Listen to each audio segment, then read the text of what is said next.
nos backpacks sur le dos, nous entamons notre voyage en Amérique du Sud.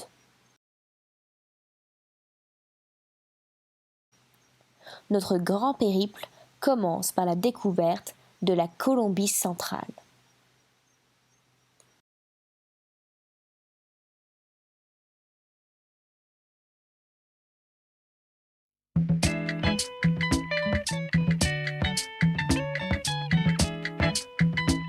Journée à Bogota et on peut dire que ça se passe quand même mieux que la première. La première, on a fait comme un 24 heures non-stop. Donc voilà, on est tous les deux avec Nolwenn, enfin tous les trois je voulais dire, parce que on est avec notre petite peluche.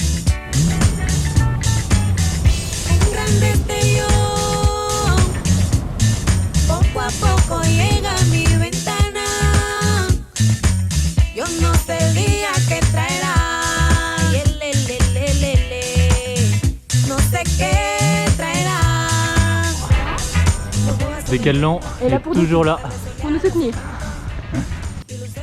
Et ça tombe bien, c'est entièrement vêtu par notre sponsor français que nous réalisons l'ascension du Mont Serra. Culminant à 3152 mètres, c'est l'un des points de vue incontournables sur la capitale colombienne.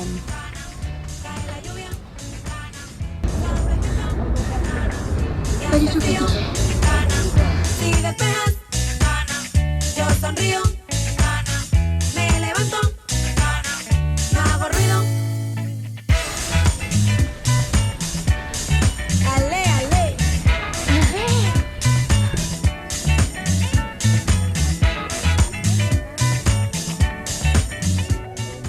Voilà, plus de 300 mètres de marche. Arrivés au sommet, un bruit nous interpelle et nous subissons un retour dans le temps. Bienvenue dans les années 50.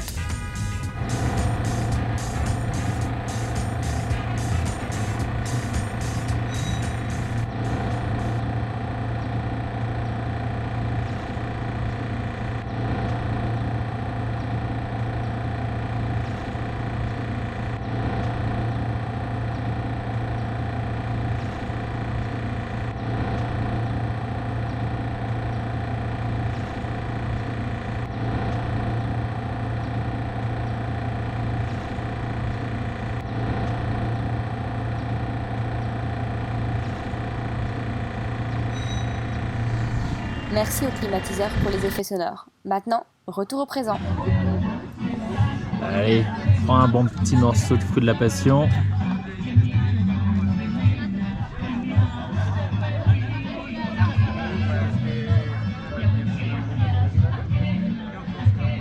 Je sais pas. Ah, Petite banane? oui, madame. Ah.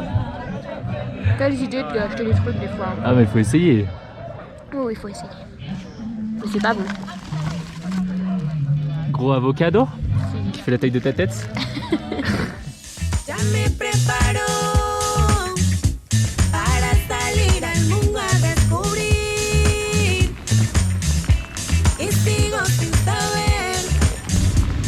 Et oui, c'est la saison des pluies en Colombie. En général, il fait beau la matinée et puis à partir de 15h, il se met à pleuvoir, des petites trombes comme ça. Donc voilà, ça fait quand même plaisir d'être ici. Et puis maintenant, on embarque pour El Centro.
7 millions d'habitants, on se sent un peu étouffé.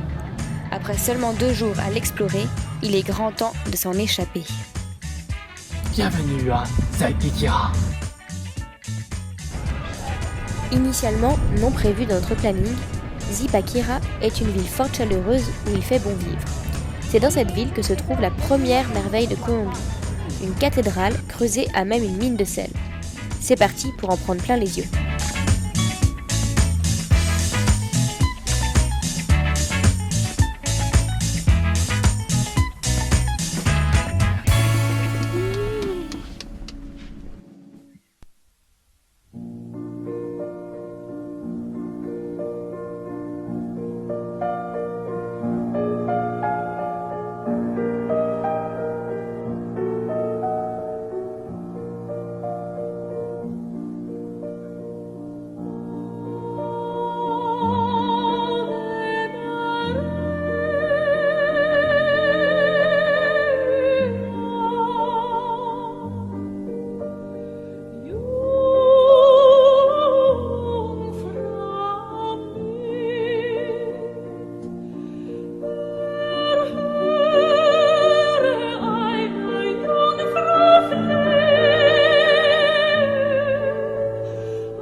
Maintenant, direction l'un des villages patrimoniaux de Colombie, où on va pouvoir commencer à crapahuter en nature pour notre plus grand plaisir.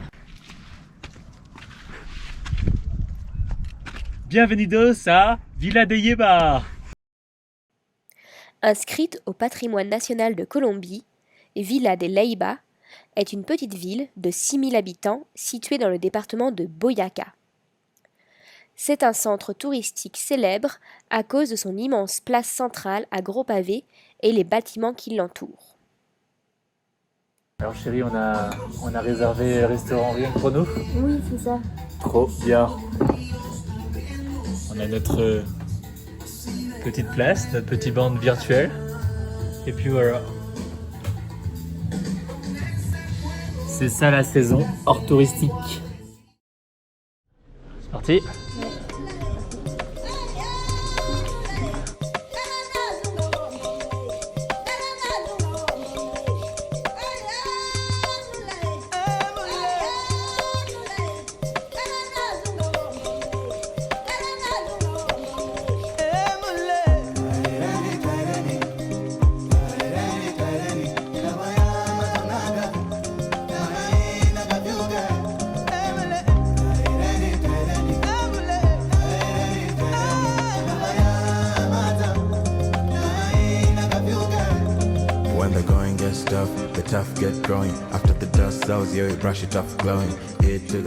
On a fait à peu près combien de kilomètres tu crois en montant? Moi je pense que c'est plus près de 4-5 km. Mais je sais pas, je dirais peut-être 400-500 mètres de dénivelé. Nolwenn elle est ravie, comme vous pouvez voir. Ah, les paysages sont tout de même incroyables. Mais waouh, c'est quelque chose. Des encouragements pour ma chérie qui se débrouille si bien. En plus elle m'a avoué qu'elle adorait le vélo.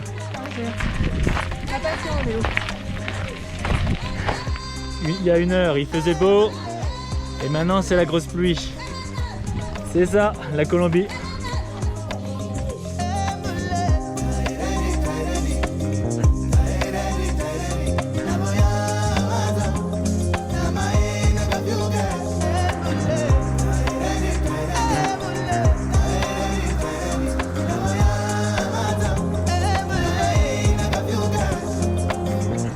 Foreign land where everything feels like sinking sand, where people talk, no understand. Why am I so afraid to take a chance? They talk about it, I be about it.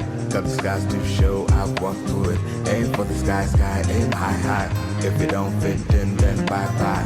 Consider it done, consider it. Front foot forward, you ain't marching on. They say move back, we say never know. But it's not free, I ain't yet to ask me for a visa and a good reason. Tu t'es fait des habits? I know, they think they're slicker than you, they think they're slicker than you. Et voilà, balade terminée. Voilà. C'était quand même assez Cool.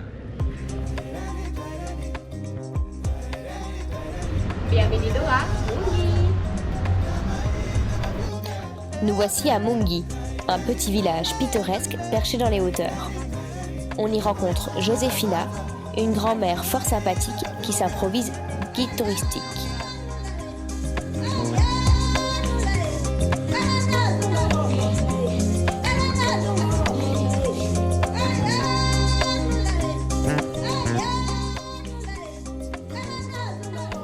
Ces façades blanches aux fenêtres vertes ne sont pas la seule singularité de cette ville.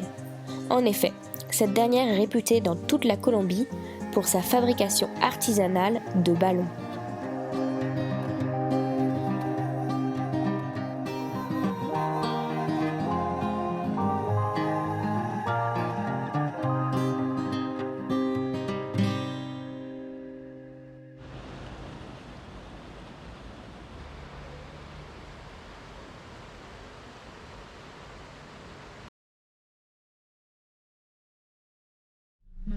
Bloqué par un cheval.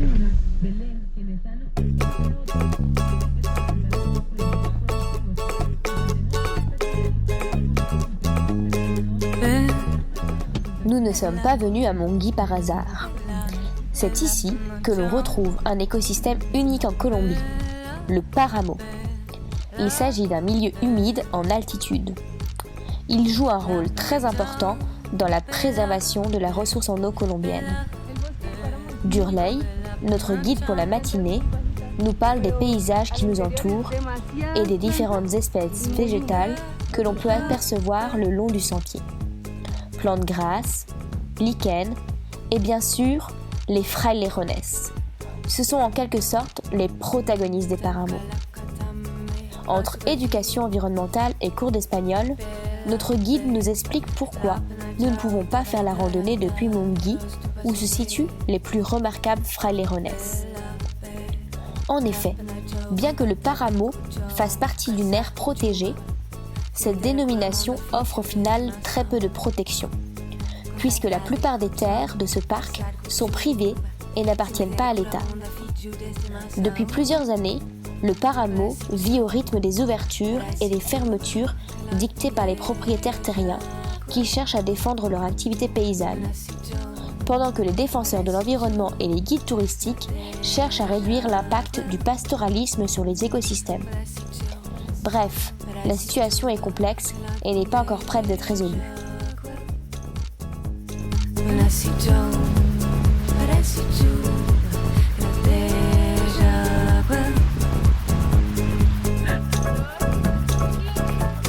Yes!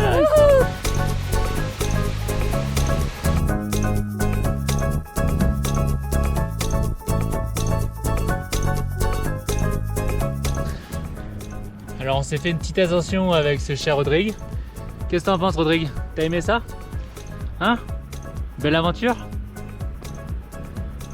Buenas aventuras? Si. Les animaux errants sont nombreux en Colombie, mais ne témoignent d'aucune agressivité. Et notre chien de randonnée, baptisé affectueusement Rodrigo, ne sera pas la seule boule de poil à nous accompagner durant un bout de chemin.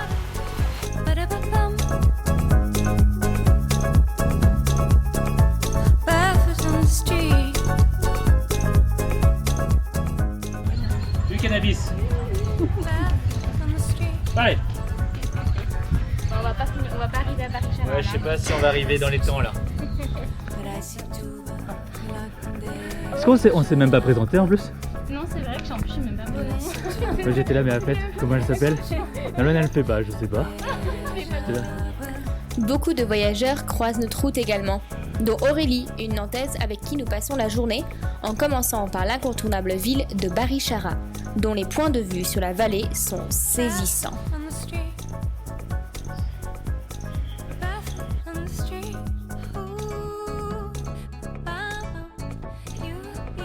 Pour accéder au village de Gouané, un peu plus bas dans la vallée, nous entamons une randonnée de 5 km en empruntant un camino real, chemin créé par les indigènes de la région, reliant autrefois les villages entre eux. Ce chemin est déclaré monument national de Colombie et il fait partie d'un vaste réseau de sentiers du centre-est colombien. Il intégrait autrefois la route de Bogota à Cúcuta avec des ramifications menant à Cartagena et même au Venezuela. Durant la descente, un serpent passe entre mes jambes. Je m'en serais bien passé. Tiens, vas-y, Darren. Touche sur la croûte. La croupe.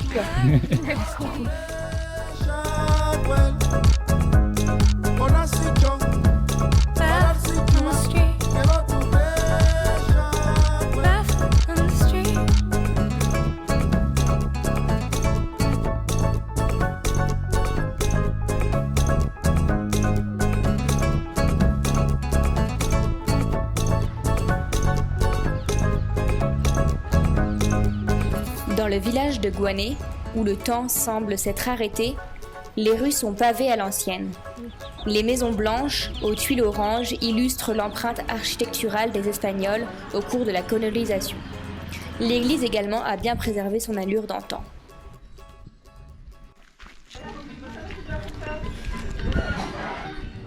Et voilà, la belle vie, une bonne glace, une belle vue. Comment c'est, Nolan, ta glace? Très bien. Pas mal, hein? Ouais. On se régale, hein? On se régale. Tout mon corps se régale. Les visites s'enchaînent, mais nous sommes aussi venus dans cette région pour une raison bien particulière. Remplir notre soif d'aventure et d'adrénaline. J'ai un petit peu le cœur qui bat sans la Oui. Parce qu'on a quand même choisi de faire une activité un peu rapidement au petit déjeuner. Et en 5 minutes on s'est préparé, on est parti pour faire du canyoning extrême. Et là je suis en train de découvrir toutes les activités qu'il va y avoir.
Nous partageons un moment unique avec Camilla, avec qui nous faisons un jam. Elle nous fait découvrir la guimbarde, un drôle d'instrument. Elle nous accompagne de sa belle voix. You had it. Nous rencontrons Wiltor, un volontaire colombien à l'esprit joueur. Ça clique tout de suite.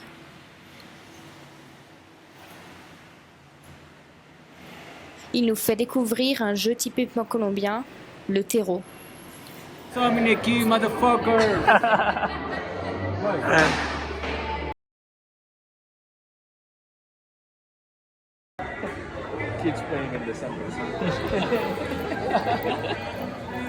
Le but du jeu est d'envoyer de gros palets sur une planche en mortier pour faire exploser des pétards. On a tout de suite accroché. Bon, mon équipe aura gagné, mais sûrement pas grâce à moi.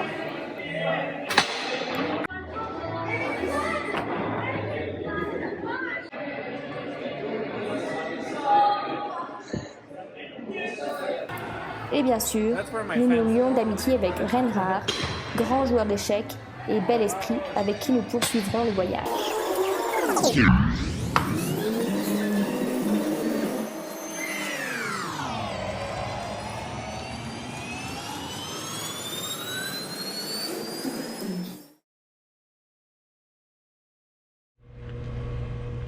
Eh bien, ça faisait longtemps qu'on en rêvait. Et aujourd'hui, c'est le grand jour. Et oui, Qu'est-ce qu'on va faire? s'envoyer en l'air. Eh oui, encore une fois. Mais cette fois, ça va être vraiment dans les airs. En parapente. En parapente. Donc voilà. On se revoit tout à l'heure.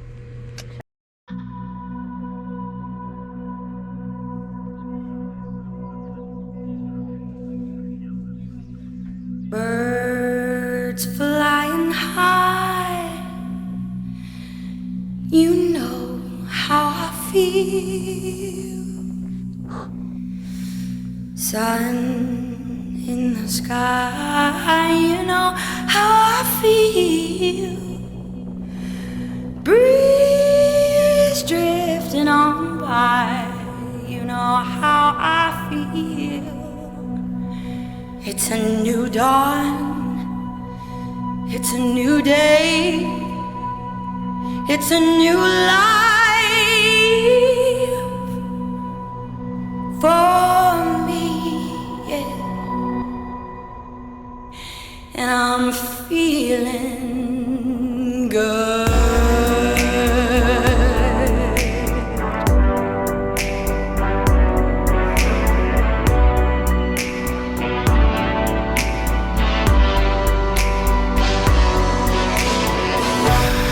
Fish in the sea, you know how I feel. River running free, you know how I feel. Blossom on the tree, you know how I feel. It's a new dawn, it's a new day, it's a new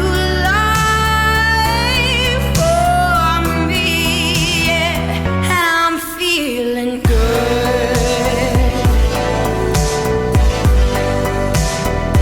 And I'm feeling good.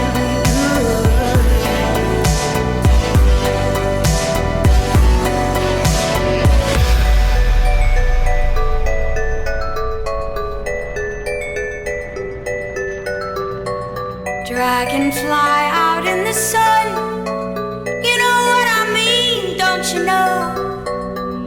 Butterflies all having fun, you know what I mean. Sleep in peace when day is done, that's what I mean. And this old world is a new world, and a bold world for me. Ainsi s'achève le premier épisode de nos péripéties en Colombie. Prochaine destination, la côte caribéenne. Scent of the pine, you know how I feel. Oh, freedom is mine, and I know how I feel. It's a new dawn, it's a new day, it's a new life for me. Yes, it's a new dawn, it's a new day, it's a new life for me. And I'm feeling